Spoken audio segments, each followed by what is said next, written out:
Hey guys, we're live.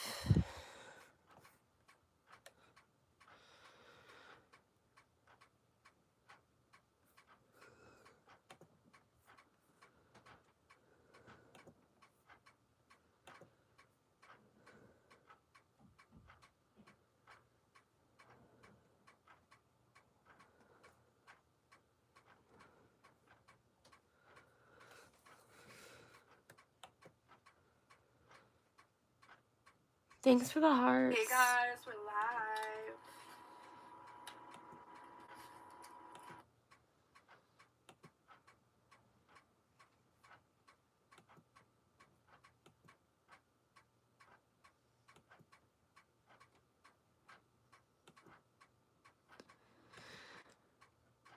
Damn, hitting that motherfucking heart like crazy.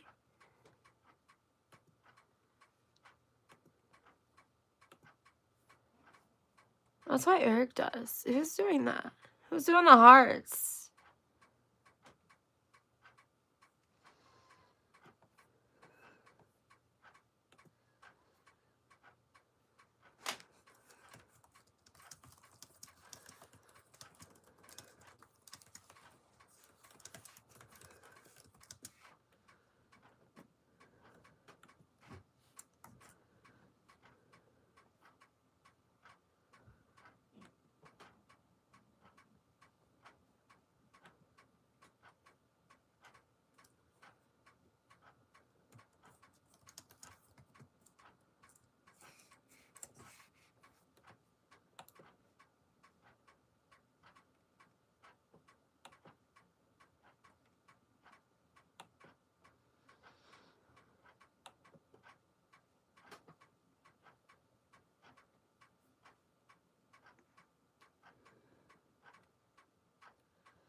Damn, you're really spamming them hearts.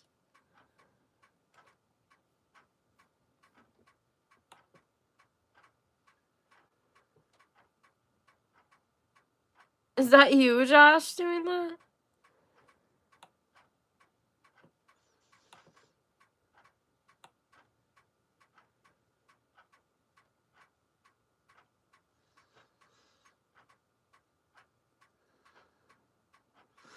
You're not touching the hearts? Who's touching the hearts? Comment who's touching the hearts.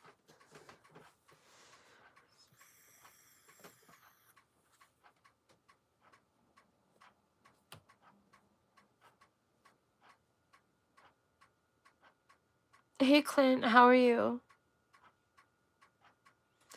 What's up, Pop?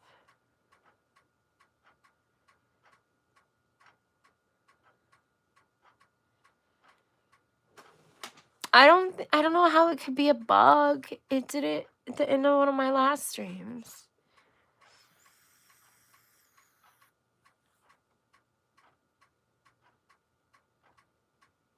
That sounds fun, Clint. What's up, Nick? Is it you, Nick?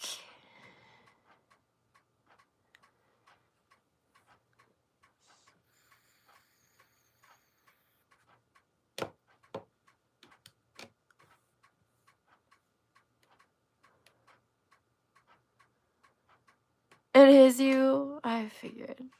Yeah, now it stopped. Okay. It's Nick hitting them hearts like crazy. And the last stream? Well, thanks, Nick. I appreciate it.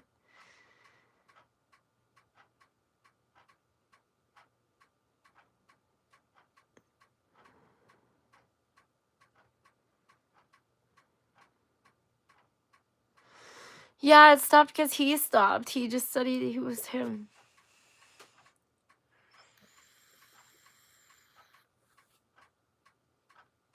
See?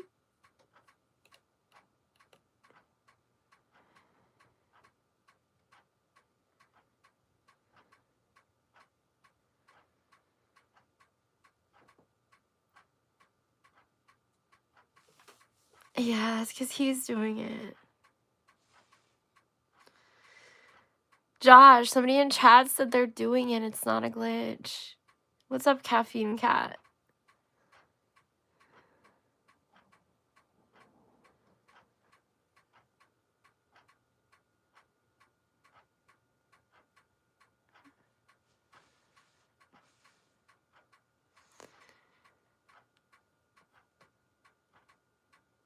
That makes me miss Eric more, because, like,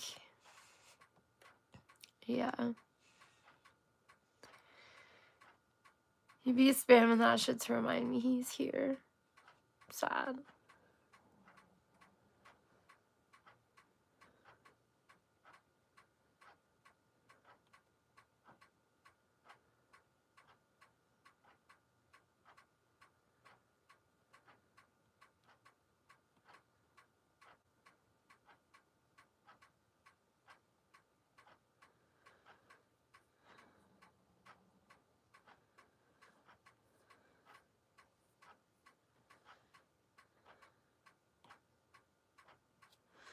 Just my vape. I'm gonna be smoking weed.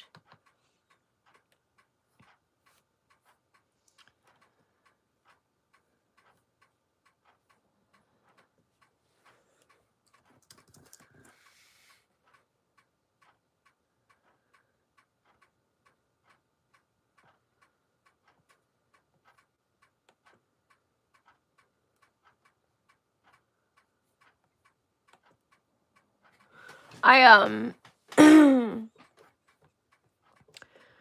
I was gonna find like a true crime thing we could listen to or something. I don't know.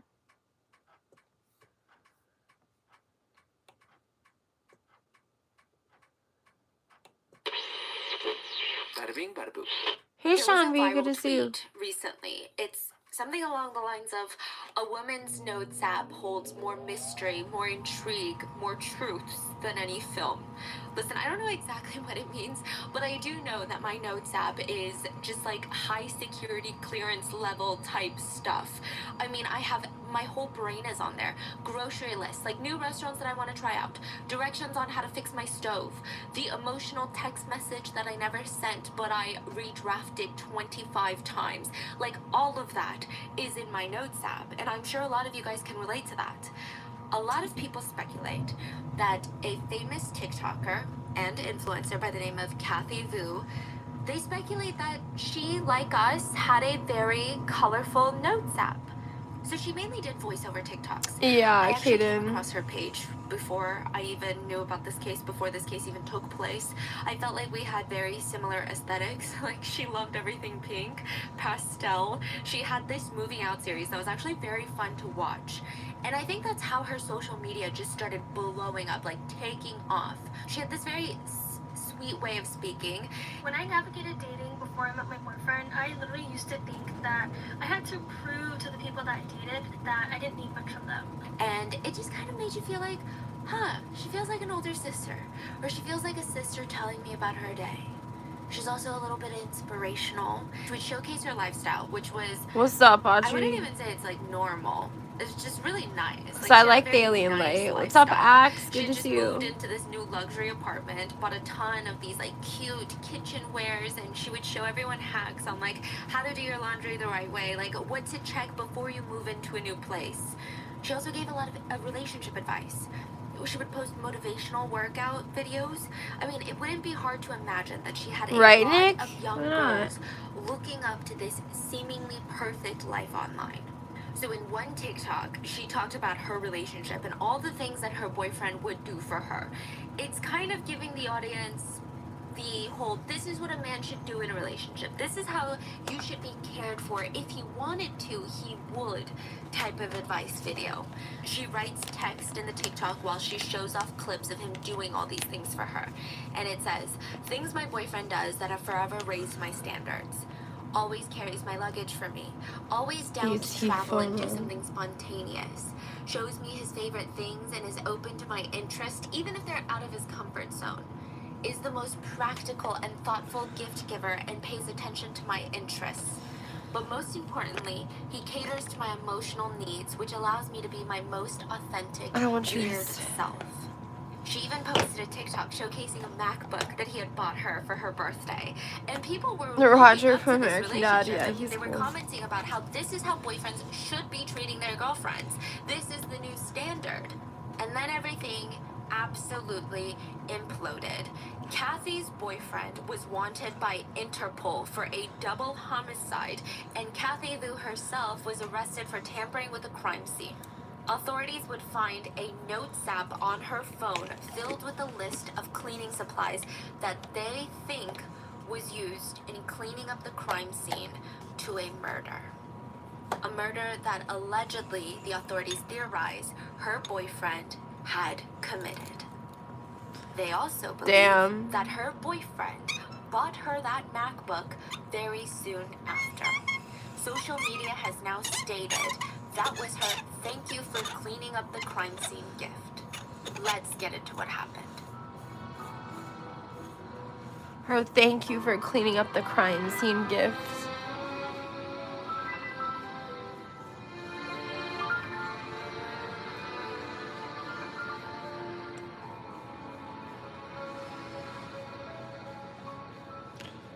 Is that the Buster? I don't As know what a always, Buster full is. show notes are available at RottenRingoPodcast.com. This is still a developing case, and this is just what we know at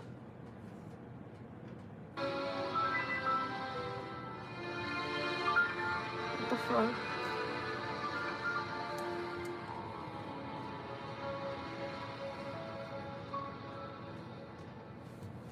As always, full show notes are available at RottenRingoPodcast.com. This is still a developing case, and this is just what we know The as of the grinder. production Oh, date, it's or no, rather, it's not the Buster. like what we know of when this video is posted. With the trial I have a coming grinder, up, I'm yeah, assuming there's gonna be but a lot more information that comes not out that- with the legal process. Not I a will grinder say, called though, the okay, Buster. Nobody has been convicted of a crime. People have been charged. There are theories of why they've done things. There's speculations, but this is just all theories at the end of the day. We're not gonna know if they're guilty until it's proved in court. Wait, so the boyfriend and Kathy are both arrested or bailed or? So basically, the boyfriend has another accomplice that was arrested for capital murder. So the boyfriend and the accomplice, another guy, are arrested for capital murder. They have not been granted bail, and Kathy has been granted bail, and she has much lesser charges of tampering with evidence, I believe. I will say, though, that this case, even on the social media, but also the mainstream aspect, like the mainstream media front of this, has centered more around Kathy Vu. She's become the main topic of discussion with this case because I think, for one, it's fascinating that someone can have such a, quote, open Hey, or Christina, good to see you, girl. I'm glad you're public here internet for life, real. Oh if you my will, gosh. and then turn around and have such dark things happening behind the scenes. I do understand the fascination of that. And even just the contrast itself of her being this very soft voice girl with like a love for Sanrio and then allegedly being involved in a brutal, gruesome double homicide. I can understand that there's a lot of shock and intrigue, but it is important to remember that there are two other parties involved.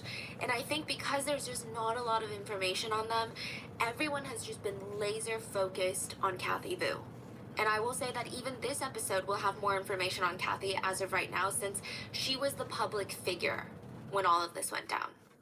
But hopefully that will change as the trial moves forward, and we will get more information on the two other perpetrators. But with that being said, let's get into it. In 2009, a reporter/writer named Evan Radcliffe disappeared. 2009. Okay, well, he tried to disappear. It was a challenge. He wanted to see, in the era of Facebook, Instagram, cell phones, security cameras on every street corner, he wanted to see if he could hide somewhere in the world without his readers finding him. He offered up $5,000 for anyone that could find him, and they had 1 month to do so. This was like a whole movement on social media. People were forming groups, like watchdog groups. They were forming Instagram pages.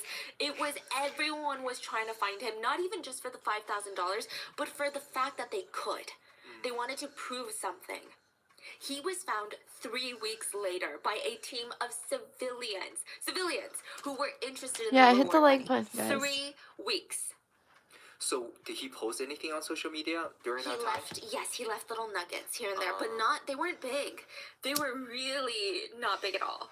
Yeah. You know the TikTok that try to find where I am with Yes. the photo, like you geolocate. Oh, so scary, terrifying, right? And I imagine it's only getting harder now because that was in 2009 and this is 2023. I mean, think about what could have happened in like the past 14 years. Yes, 14 years. But if you had to, right? Do you think it would be safer to go to a densely populated city? Like, would you rather go to New York City, Hong Kong, Macau, Beijing, like all these cities where there's so many people that you can get lost in the crowd, that you can blend in? Or do you go somewhere where very few travel? Like the middle of nowhere. Yeah, for sure. Middle of nowhere? Yeah. Less eyeballs, like somewhere wooded, somewhere quiet? Yeah, absolutely. Interesting. So Ho Chi Minh City actually has more people than New York City. Did you know that? Okay, really? Yeah. The city surrounds the Saigon River. It's in Vietnam, which I heard it's really beautiful at night because the city lights reflect off the river. Yeah, and it's beautiful. It's a city that also feels like it never sleeps. Apparently their nightlife is really crazy, like just rooftop bars, nightclubs, casinos, like no sleep, next club, back to back. And it just feels like a big Vegas, but better. Like you can blend in, you can feel like you can let loose and no one will know. No one will even remember by the time that the What's sun your comes up. question? What's up, Clark? Even in February, it feels like summertime in Vietnam. So What's your they're question? traveling from all over the world to Vietnam to hide away from like the winter months of the other countries. And it's nice in the sense that everyone truly feels like they go about their business. They don't really pay too much attention to what everybody else in the city is doing. I imagine that finding your friend in a city like this would require back and forth communication.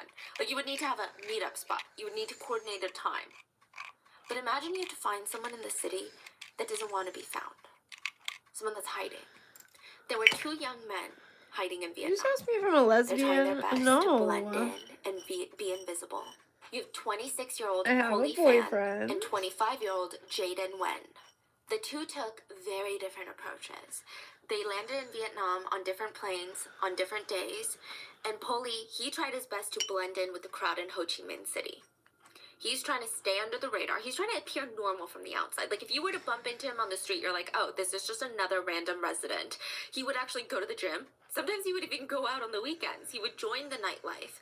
And every time he would go back to his place of residence, he would look left, he would look right, he would look over his shoulder to make sure that he wasn't being followed, and then he would put his key in the door. Jaden had a completely different approach. He went to like the suburbs, the place where very few go. Not even just like regular suburbs, I'm talking like countryside. He met a young woman, pretended to fall in love, offered her a visa into his home country, the United States. And her parents willingly took him in with open arms. Oh my And for a god. while it worked. Nobody suspected that these two young men were wanted by Interpol. Yeah, Nobody sorry knew about that. Because just a few days ago, before they landed in Vietnam, they had allegedly brutally No problem. murdered two men in cold blood. Let me take you to the day of the murder. January 26th, 2023. Let's Are you talk guys about ready John, for this okay? fuckery? John is his fake name. He's anonymous, but he is a neighbor. He's been trying to fall asleep for the past, I don't know, like 3 hours. He's tossing and turning. He's trying to put his cushion over his head, and his damn dog just was going at it, like barking nonstop. Just would not give it up. John is like, what do I need to do? Do I need to show you every room in the house to tell you that we don't have a home intruder? Nothing is going on. His dog is practically Are pacing you around his ax- house nonstop as if someone Hopefully had we're put a all about to fire be under its smoking. butt. Side note, John doesn't really seem that nervous that there was something going on or that there was someone outside lurking in the woods trying to get into his house. He lived in a gated private community in Houston, Texas, with only about like 10 other houses.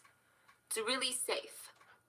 The houses were also pretty close to one another, so it's not townhomes. They're not stuck together. They're not sharing walls, but they've got tiny little slivers of side yards.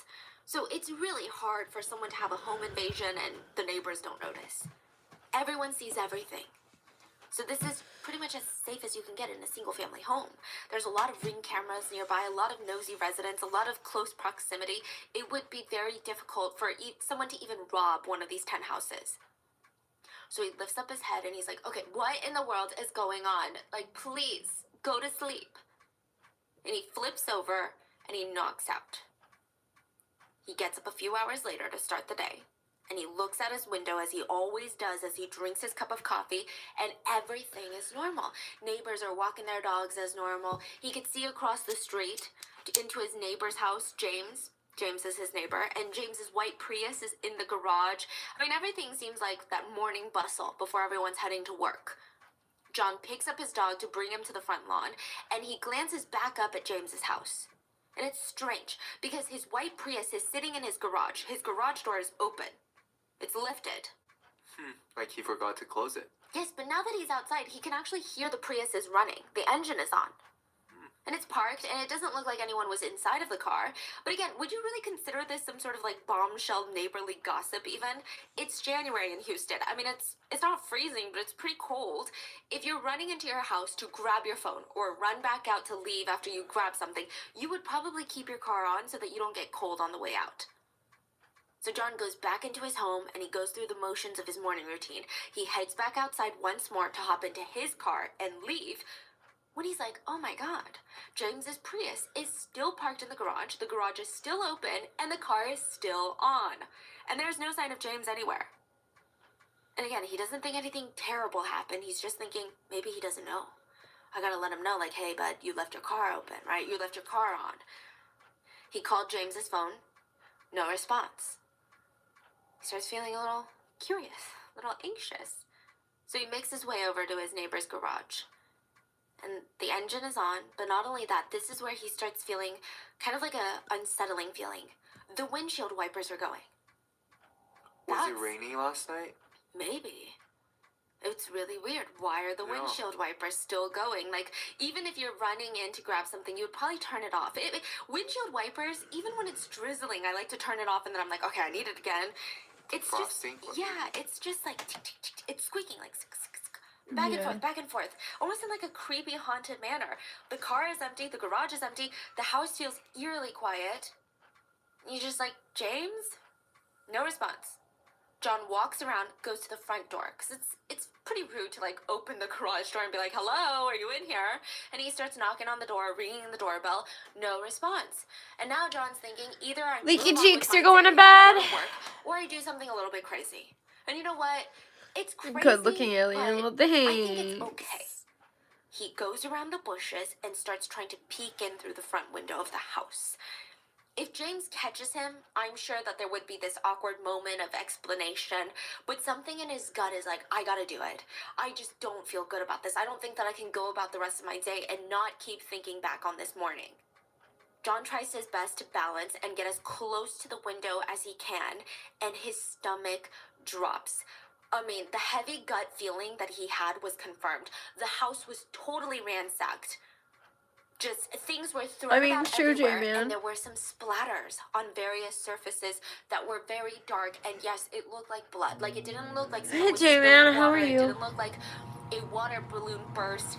It was blood. John runs back to his house. He calls 911, and within minutes, at around 8:30 a.m., officers arrive at the house for a welfare check. I think officers were expecting to walk into a potential home invasion or some sort of burglary. So maybe a domestic issue, but I don't think that they were prepared to come across a scene that looked like it was out of a scene of Breaking Bad. They walk into the house. Furniture turned over, thrown everywhere, doors, cabinets, all swung open, blood splattered on the walls, floors, bullet fragments throughout the house, and in the middle of the chaos, there was a man laying in a large pool of blood. He had been clearly shot multiple times.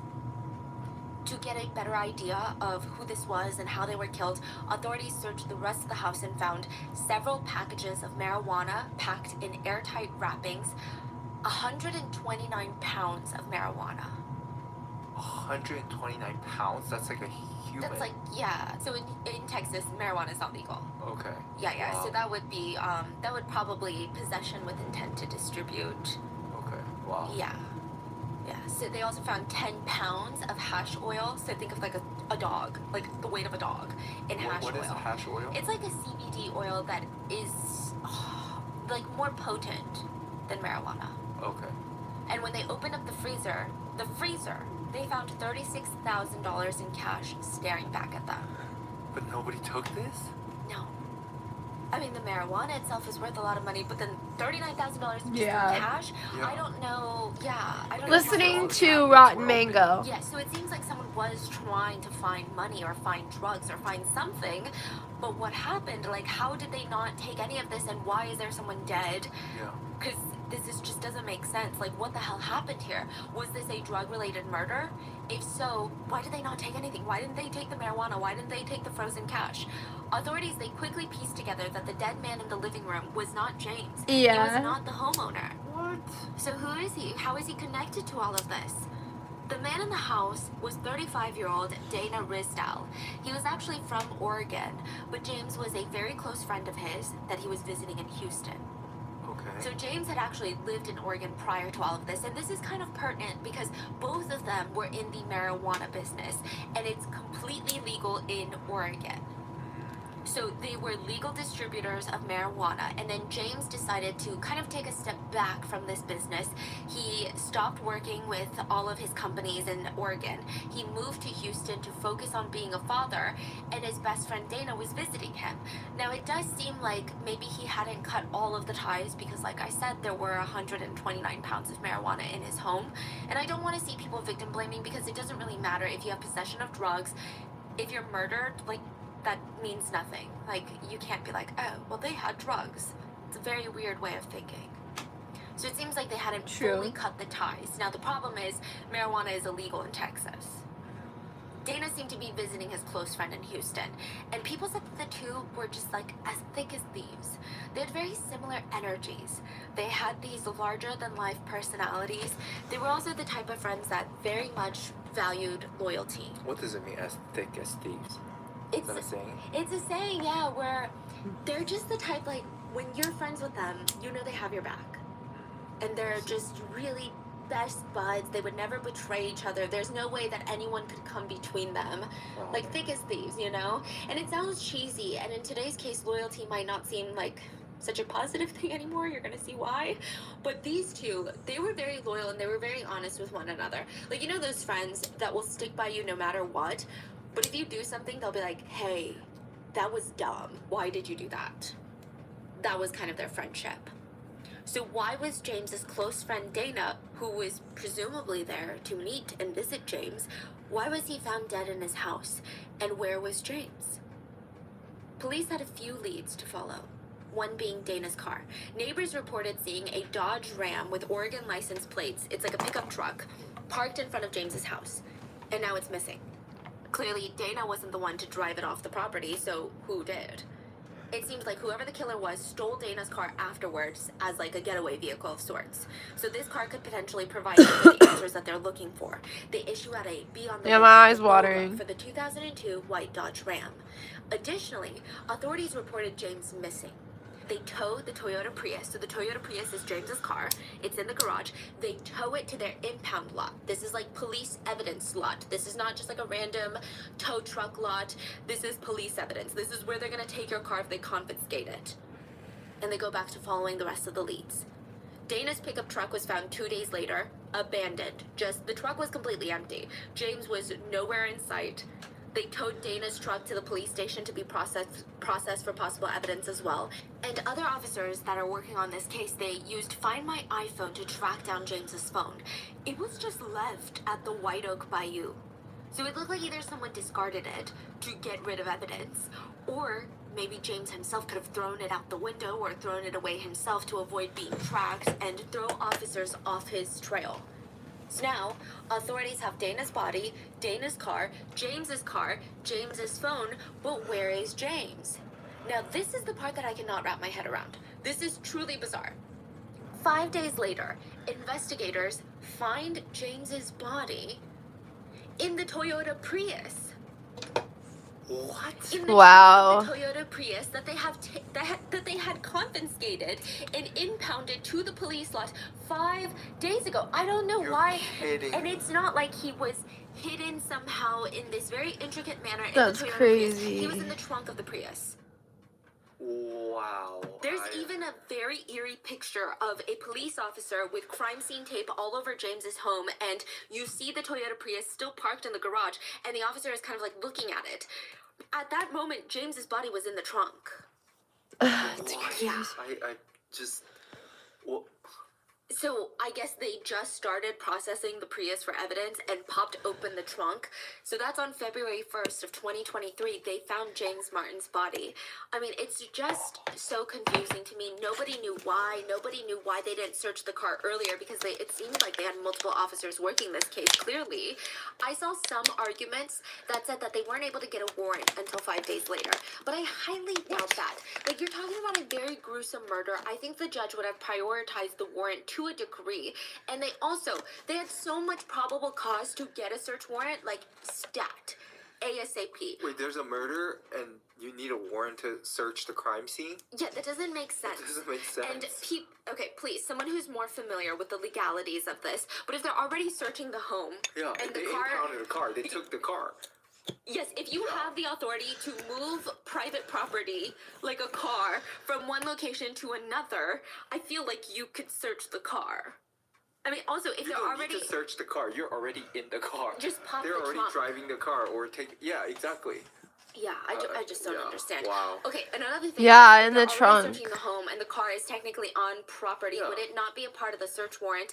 And I also believe it is much easier for police to search your car versus your home. Like the amount of probable cause that they would need to search your car is like here. Maybe they went in the car and they're like, oh, it seems totally normal. There's no blood. There's nothing. So we should be fine.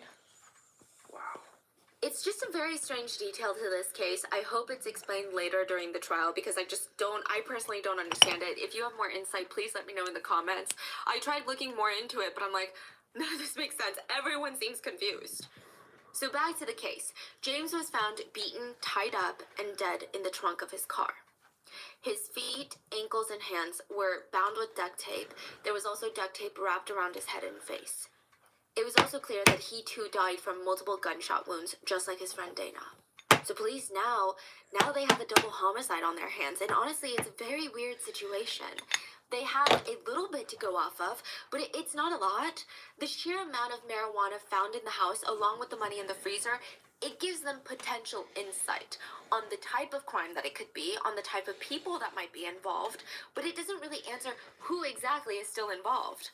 They had no eyewitnesses to go off of. None of the other neighbors saw anything. Yeah, sure, John was like, my dog was barking up a storm that night, but he didn't see anything.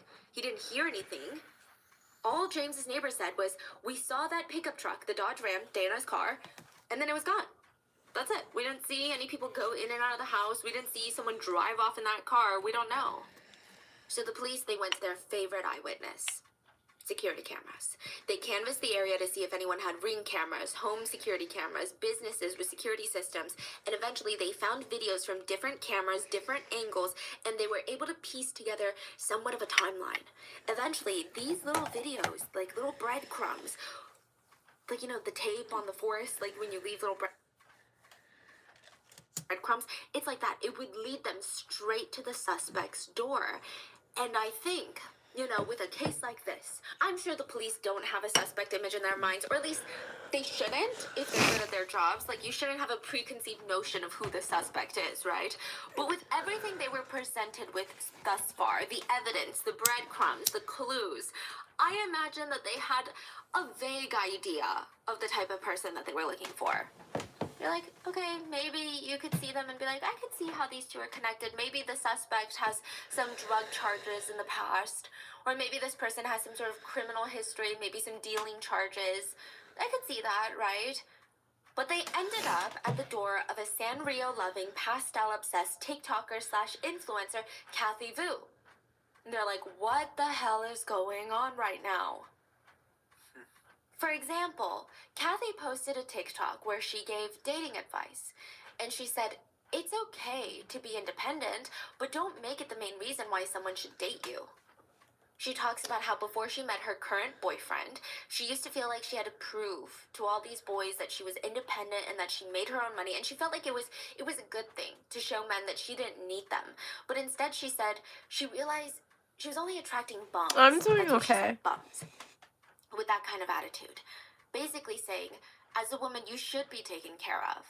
This is paraphrasing, but she said she never really received flowers from anyone before she started dating her boyfriend because she just wanted to show men how chill and indifferent and laid back she was.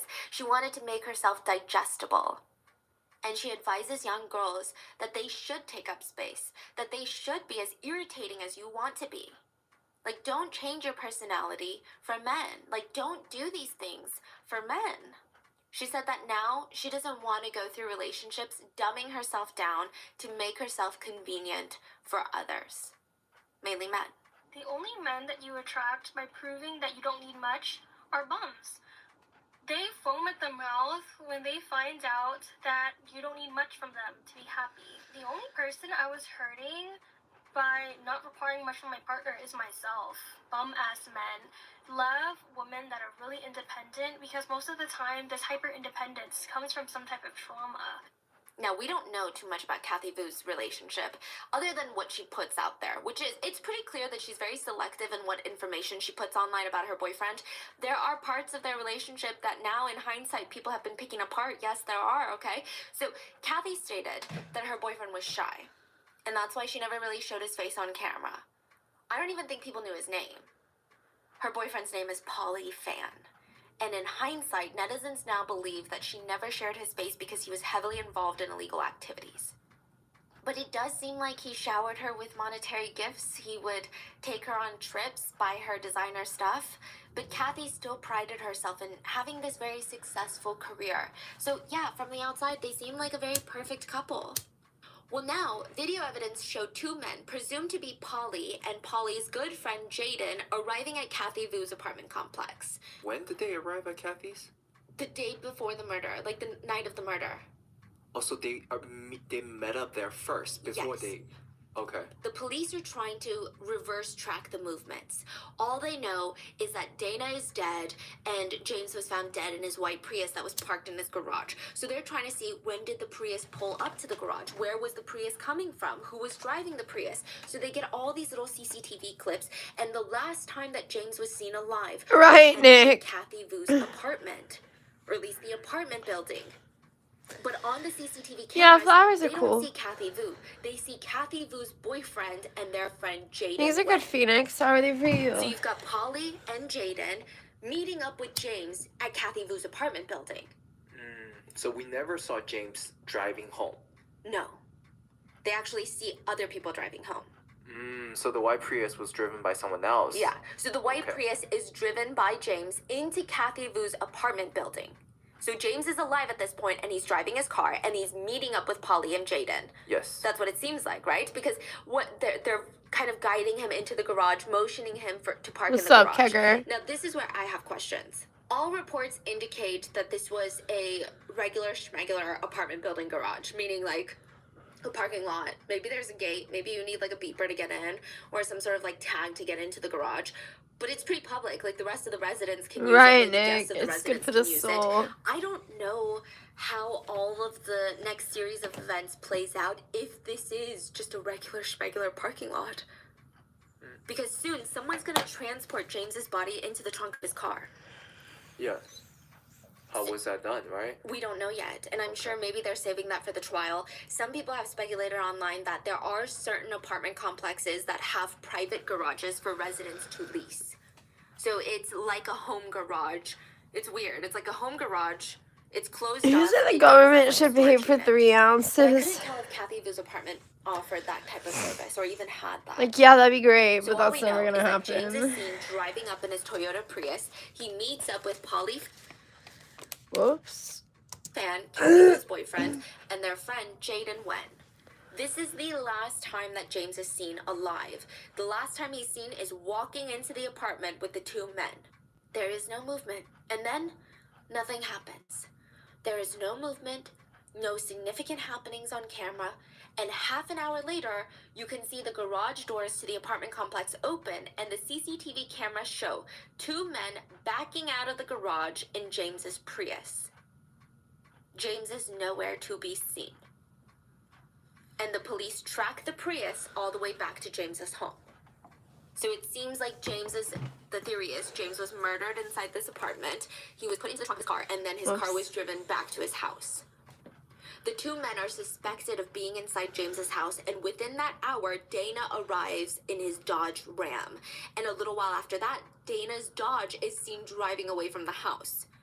And once again, there's two men in that Dodge. So from the footage, it's easy for authorities to piece together a theory of what they believe took place. And again, this is just a theory. No one has been convicted.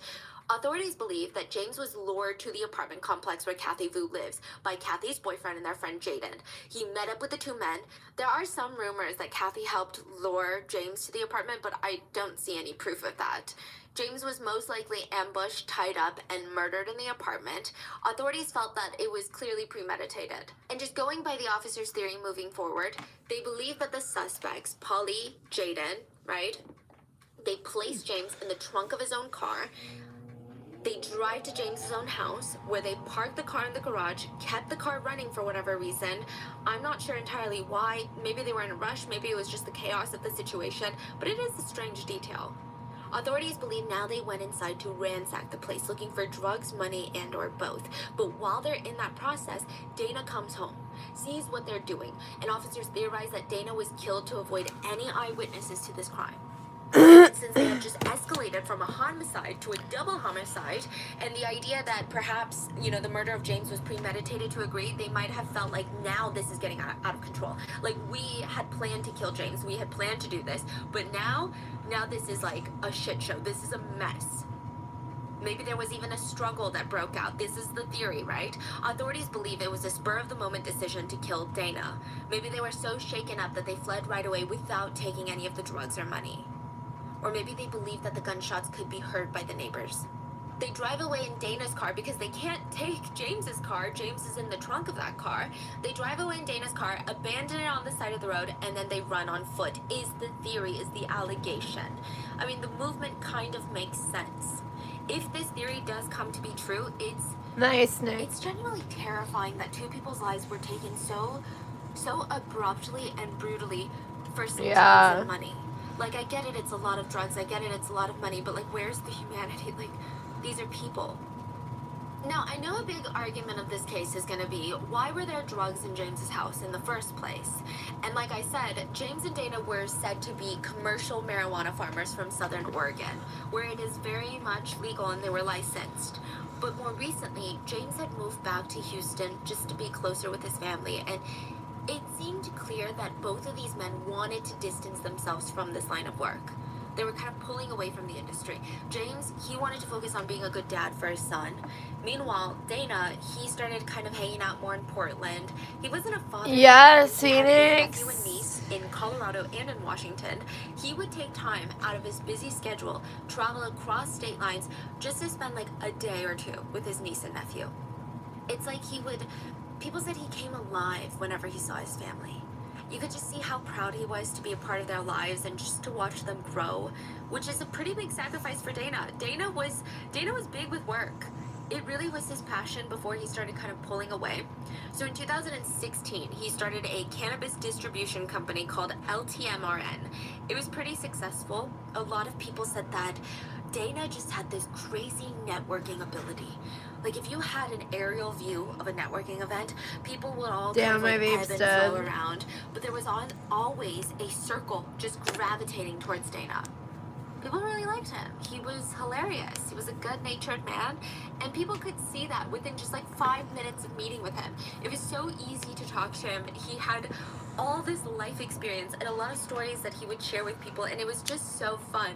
He would be out one day partying in Vegas, and then the next day he's hiking through Yosemite. I mean, this was a man that loved to experience life and For just go on real, these new adventures Phoenix. and just really challenge himself to see what else is out there.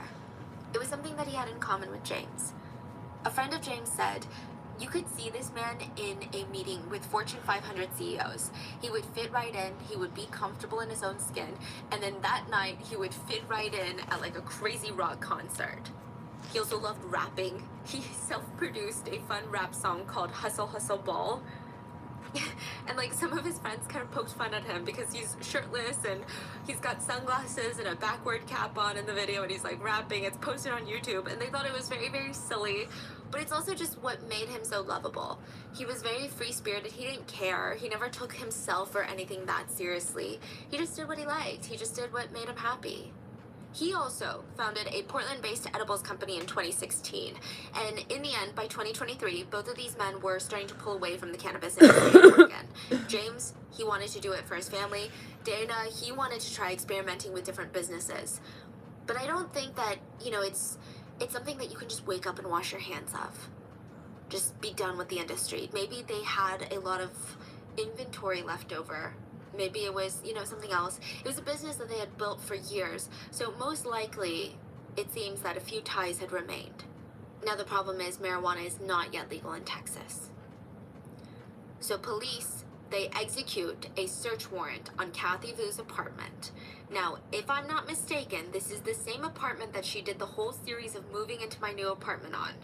Like the one that kickstarted her career on TikTok. And everything had been so wholesome online, and it is now believed that this very apartment is allegedly where a murder took place. So it's kind of jarring. I do want to clarify that Kathy was never seen on CCTV cameras luring James into the garage, and that's not to say that she's not involved in some way, shape, or form, but authorities clearly believe that she was. Do we know if she was home inside or no? It doesn't seem like it, from what I can gather, but we haven't received, like, a firm statement, at least that myself and my researchers haven't been able to find, where it was like, she was not home. Okay. It's kind of like all these different things lead us to believe that she wasn't home at the time.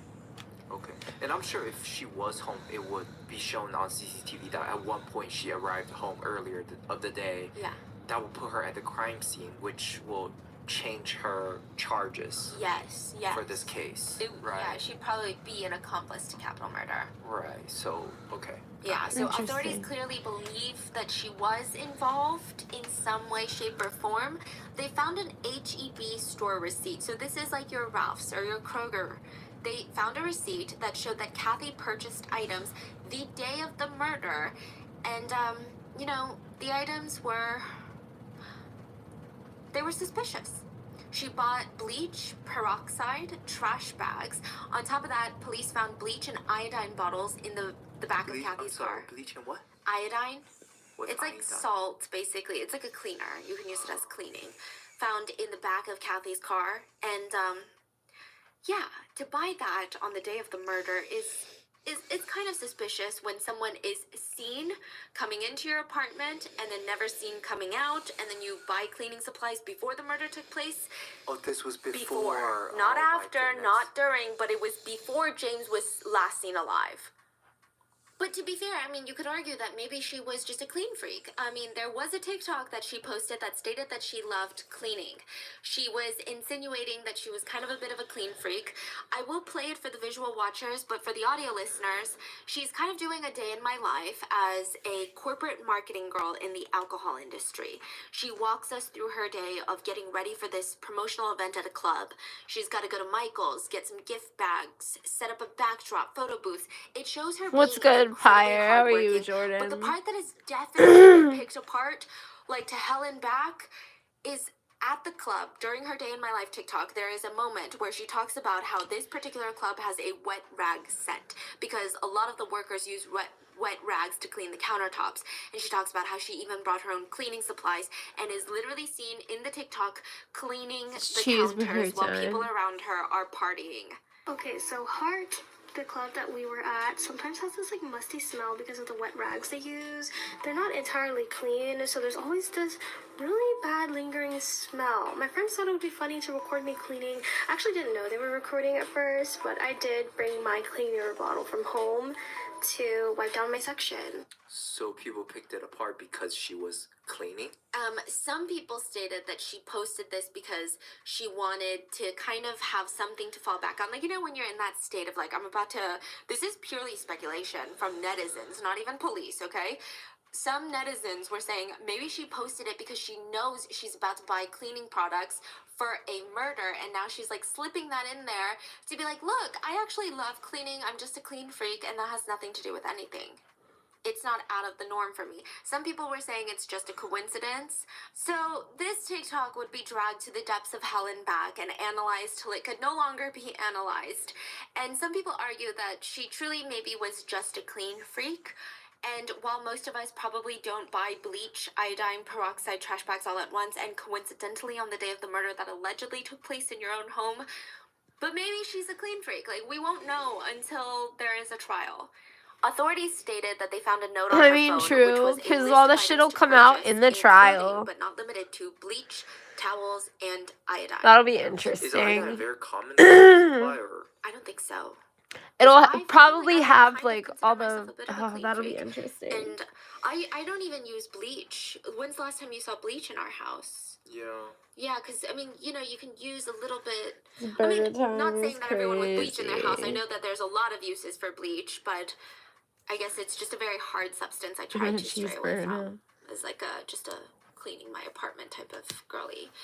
They also believe that this indicates that Kathy had prior knowledge of what was about to happen, and she was planning to help assist and have somewhat of an active role in the crime.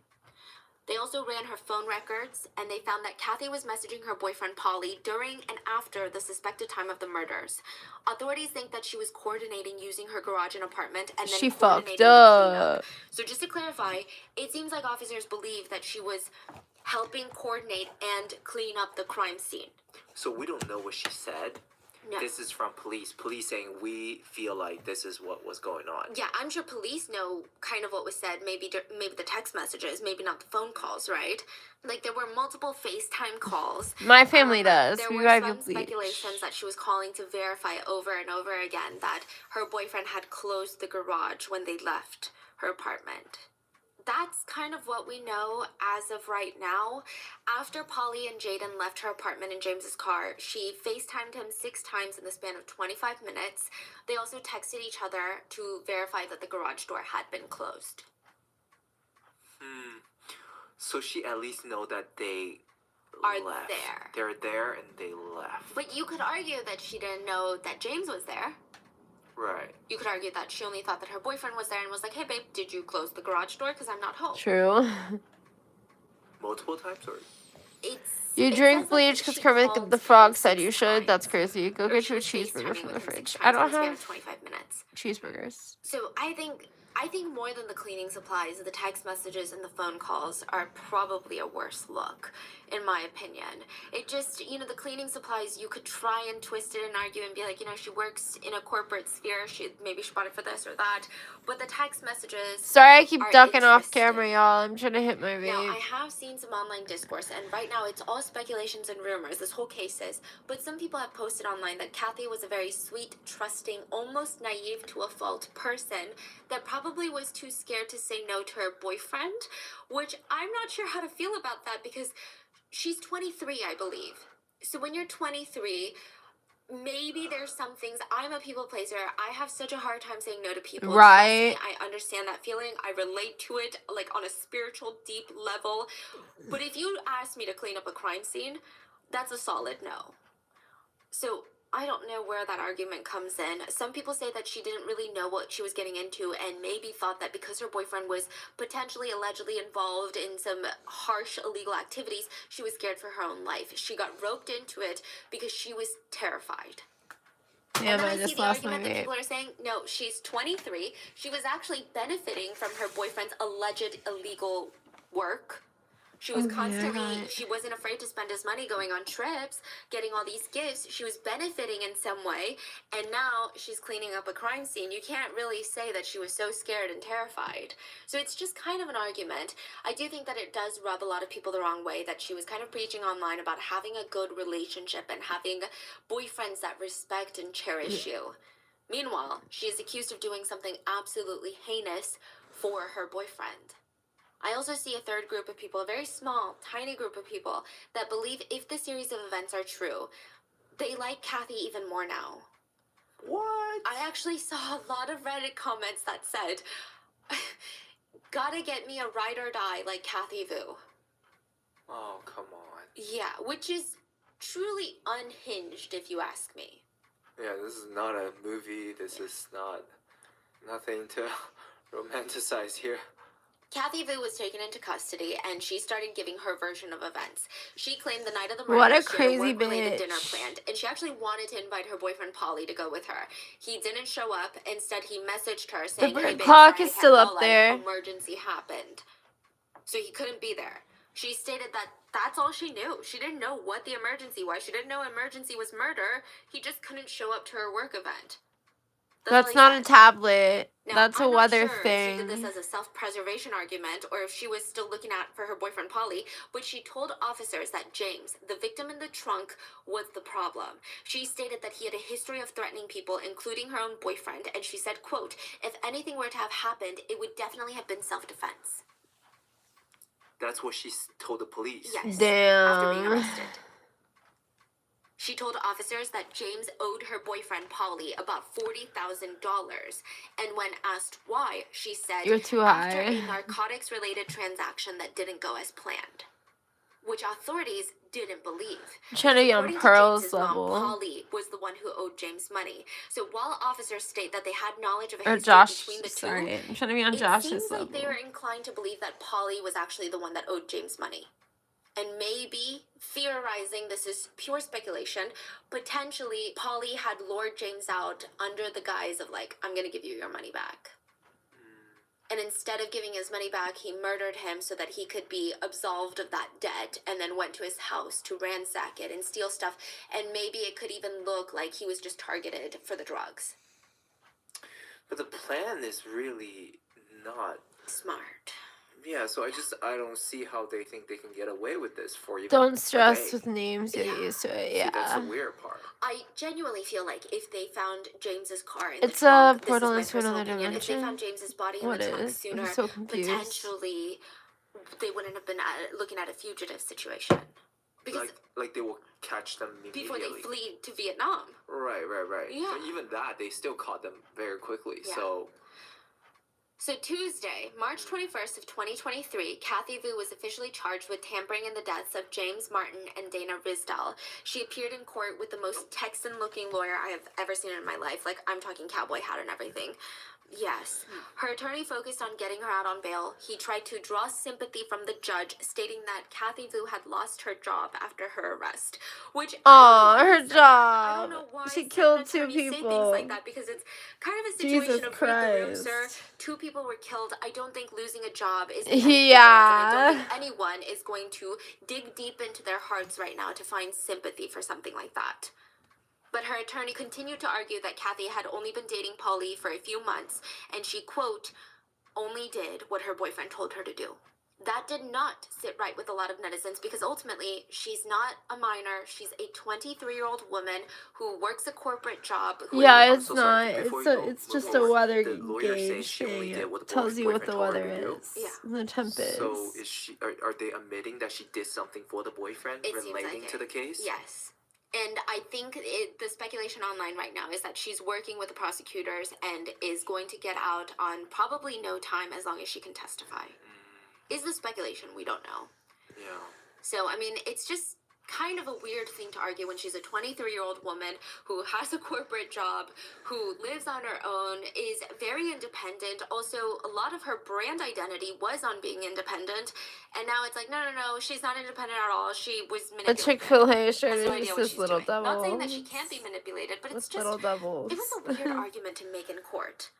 Netizens and the prosecutor argued she messaged him before, during, and after the murders. She bought the cleaning supplies and allegedly cleaned up the crime scene.